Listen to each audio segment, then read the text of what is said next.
I was fighting so hard behind the scenes about safeguarding local manufacturers and pushing for our factories in this space of sanitary pads and tampons.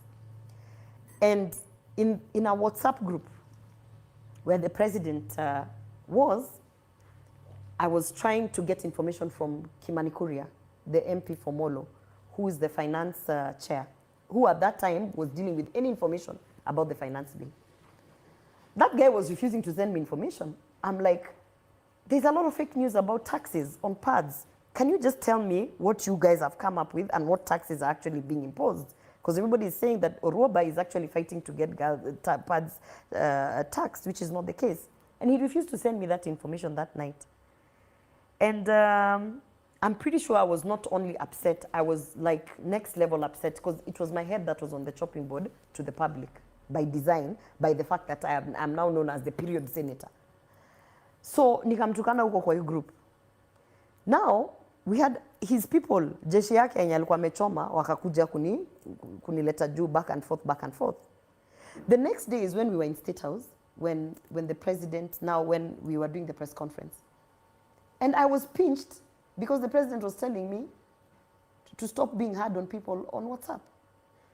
In fact, alikuwa ananiambia, yani ni venye tu atumiangi malugha za kutukana, but like I know in his head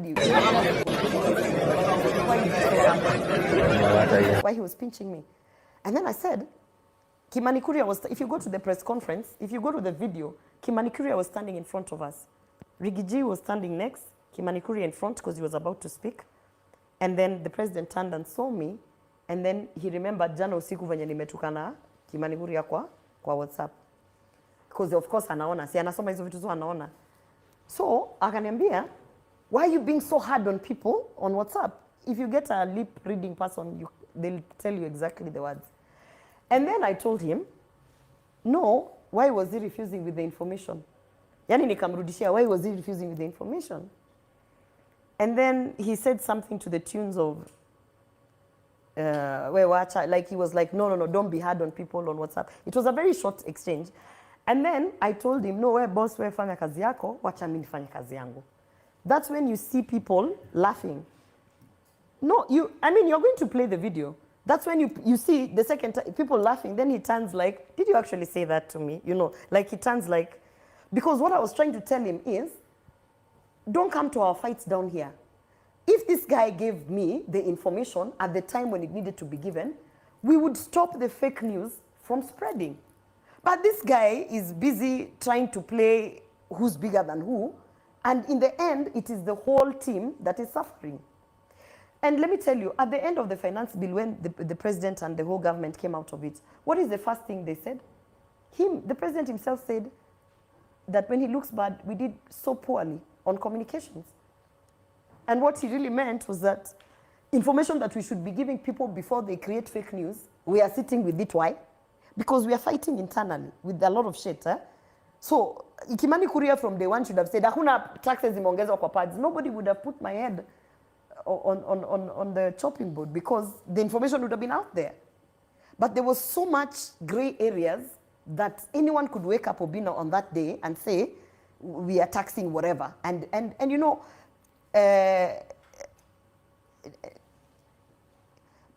nature abhors vacuum. Where there's no information, people will fill the information with whatever information, whether true or false. And that's what a large portion of what happened during the finance bill was the lack of information at the right time.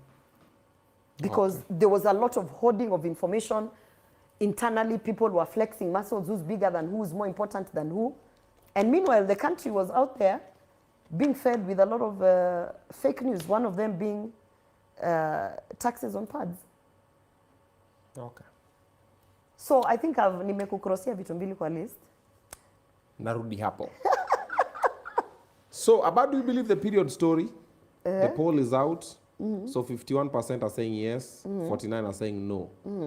Ayatoa hiyo saweka poll ingine. And also, weke video so that you see what I'm telling you. Yeah, because if you go to the video, you notice the president turns twice. The first time, he turns and sees me. So he turns back. on people. Stop being hard on people because I've grew. And then I tell him, Cheka. then you know I'm laughing, but you can see I'm telling him, apana boss, mbona nania kutupe information. And then I say, we fanya kazi yako, I actually told him, we fanya kazi yako, wacha situfanye. Niambia president, we fanya kazi yako. But you see, kwa hiyo squad yote, I can tell you a handful of people who tell the president the truth. And I was one of them. People who tell the president the truth? The way it is, not even lying. I was one of them. Wewe nani mwingine? Okay, maybe nisiwaseme. Unajua squeezing niko. It's not like they've said a bad thing. No, because maybe, you know what is happening also? Anyone I mention, there's an assumption they are working with me and then they get thrown under the bus internally. So okay. Now I'm sensitive enough to understand that it won't be taken the way it's taken. But we are 5. Can I tell you, Obinna, when I entered... 5 people? 5. In the whole squad? Hiyo squad yote. Wanaambia president ukweli? Yes. Ukweli kama gani? Ukweli tu, like raw ukweli. Like kama hiyo nilikuwa namwambia tu wewe fanya kazi yako acha mimi nifanye. And you'll notice he turns back the second time a bit irritated and now pinches my ear because it's like he realized, did you just... And even the MPs laugh. You see the MPs laughing because I'm actually telling him, wacha tumenyana hapa chini venye inafaa. Because if this guy is doing the wrong thing, let us be the one to deal with each other. But if you come up and shield someone, then this someone atatutank sisi sote. In essence, it was more like, let the children fight. Leave us alone, you know. And I've told you, we are 5. Obinna, when I entered that team for politics, the first time ever I was when I was recruited from TV, then I was told, sasa, join the team, ya kina talam na nini. When you meet them or interview them, please ask them this question. This was my first meeting in Karen. Fresher, I'm not a senator, I'm nobody. I've just come in. I'm even afraid of sitting in that boardroom because the deputy president then, who's now the president, is there. I remember they were doing like strategy of comms for that week. And I said, you know me, I'm not afraid to speak, but I was a bit anxious. Nikainua mkono juu nikasema, Your Excellency, people are afraid of you. Akina Talam na Dennis Tumbi karibu waingie chini ya meza wajiflash. They were just like, huyu msichana ni kama hajui anaongelesha nani. I could tell everyone was so tense and I'm just like, oh, I thought this is brainstorming. Like we tell the candidate the truth, then the candidate acts on it or whatever. Mimi nikasema acha nikwambie mmenileta hapa for a reason nitaongea. So nikasema, people are afraid of you. I think you need to do more things that are relatable, human. Because that time we only used to see Ruto in the campaign or in church. Like we never used to know anything about him. So I came up with a brilliant idea. Brilliant. I said, Your Excellency, I think you need to open a TikTok account. Ndio TikTok ilikuwa imeanza. And I think you need to, ndio ilikuwa imeanza. Nikamwambia, and I think we need to film you at the gym or like doing normal things because people are afraid of you. Dennis Itumbi was like looking for the door. Yani ungekata ile tension ilikuwa ndani ya hiyo room hapo na kina Talam Itumbi, and you could have cut that thing like this. Because you see now me, I'm fresh, coming in, fresh ideas. I'm wondering, kwani hawa watu mbona hawamwambii watu wanamuogopa? Because at that time, people liked the Tanga Tanga movement, the Hustler Nation movement. But at that time, guys were like, hey, but this guy, you know, people were afraid of him. So I was like, we need to make you liked. People need to see you're a human being. So me, I'm like, situfungue tu TikTok account tuende kwa gym hapo mbio mbio tuchape ma video alafu watu waone pia unaendanga gym. Let me tell you. Hey, Itumbi akasema no, sijui nini wakaizima hapo collectively haraka. Then the president himself, that time was the deputy president, akaona venye hao maboys wameizima. Unajua he has a way of reading the room. Wakaizima. Mimi nikakaa zile za hapa sasa tutafanyaje kazi? Then he said, no, I think the lady has a point. Ndio watu pia wakachungulia. Yeah. She actually. But even at that time he was the deputy president. Akina Itumbi were not telling him the truth. And that time, campaign yake ndio ilikuwa imeshika. He was the one selling the... But when I talked to my people and even my family, my sister is here, they used to tell me, tunaogopa umse sana. Umse unajua stories zake. Yani there was that fear. People were like, we are fearful. So I was like, if the only thing is just to break that fearfulness, why are we not acting on it? Like, let's tell the candidate, watona kuogopa. Then this is what we need to do. And we move past it. And from that day, that's why I have never changed. That was my first meeting, having joined that team. And I've never changed. In fact, right now, they keep saying, ubaya huyo mama ni mdomo. Because I'll tell you, Obinna, hii kitu haiendi hivi. Like, I'll tell you. So, in the end, I feel like now that we won the election, we're in power, you know, people felt that we don't need the truth. There was a sudden, like, hiyo kweli uko mbele tukifanya campaign. For now, wacha tufanye vitu zenye tunafanya. Because like when I'm telling guys, me, the people who have been conned from my constituency are 90 by Alfred Mutua. Now ni 92 wa constituency yangu. And you know, Alfred Mutua actually worked with more than 20 elected leaders. So if mine are 90, let's even say an average. Koja, 90 times 20 of those elected leaders who are trying to help their people. Koja, umesema conned? Yeah, conned. Pesa. Zile mavitu za labor exports, zile makazi fake. Alfred Mutua? Si ndo anasimamia hizo vitu za ministry nao ma-agent wakoko. So, when I said it in the group, everyone in the group kept quiet. I wish I still have the chats. I don't have those chats anymore. My phone factory reset when a lot of stuff was happening, so I lost all my WhatsApp group.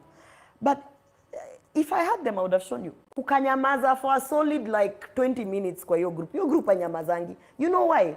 Watu wako behind that nini wa, hata wewe ulikoniwa, hata lakini wanaogopa kusema. And that's how it's been, like ever since we got in, people have just stopped telling the president the truth. They just stopped. So you think that's the main problem? Well, people are not being honest with the president. And the fact that those who are being honest to him, he disregards them. Because he has so many cheerleaders that if this whole room, 50% are cheerleading, then Obinna tells me, lakini hata lipstick yako ni bloody fucking, then I choose to listen to the majority. And I actually don't pay attention to the guys who are like, no, boss tunakwambia ukweli. And until Gen Z happened, it would have been worse. It would have, you know, Gen Z, people on the outside think that we didn't want Gen Z to happen. That's what you guys think. We were so happy. You wanted... Oh, me, I was happy. You were so happy and you were in the government? I was like, kaende hata tumechoka. Sasa tutashinda tukiambia mtu naski. We were so happy. I'm not the only one. I'm just the only one who says it. I mean, of course, the things that happened to me personally, I wasn't happy about that because I felt like I'm fighting for the people inside. But of course, the people can't see how I'm fighting inside. You know, they can't see. Unajua nikikwambia, like for instance, when there was one meeting we were during PG, and then we had a side group, and then I told the president, but Your Excellency, we are bleeding so much, 265M is not going to be enough. Everyone around the president was like, ooh, mama na bangi yake atoke hapa. But I was like, we are bleeding. Budget ndio inafaa ipande. And the fact that you repeat it so many times in the most awkward spaces of power, he wanted that thing to go away. Like, sitaki kuona huyu mama nikimwona atakuja hapa kusema vitu za ku bleed. Mpeeni hiyo 1 billion, atuondoke. I mean, I don't care how that sounds, but didn't we get 1 billion for pads in that financial year? And that's your doing? Yeah. I mean, it sounds crass and uncomfortable and whatever. I mean, they even say that I smoke weed, but I'm like, listen, si tulipewa 1 billion. Si 1 billion ilienda kwa Ministry of Gender pads zikanunuliwa watoto wakapewa. So mimi msiniletee ujinga. Nyie ndeni mkaandike proposals. Mimi nitawaambia venye iko, we are bleeding. So, by the time Gen Z happened, many of us were happy. Of course, we were not happy that we were being attacked personally, but we were happy that someone else is saying it and saying it loudly. So that's why, me, I was very sick during that time. I was pregnant, I had issues, I was very sick. So I wasn't in the spotlight much, but we were happy. We were happy. We were very happy. Because sasa tulikuwa tunaona, mpaka president ameenda kufanya zile vitu za Twitter zinaitwa ile kuongea space. The space. Ona sasa, ona. Tulikwambia waanze town halls kitambo. Sasa wamekuingiza space. Juu huko unatusikia. Sasa ingia space ufanye hizo vitu. Sisi leo tulikuwa tunakuambia hapa kuna fake news nyingi inaendelea kuja uongelesha watu, si tunaonekana wabaya. Unataka tu kufuata kina Kimani Ichung'wah na nani wanakudanganya wanafanya biashara. Senator is dropping some bombshells. Aujeka Paul, andika tu, do you believe Senator?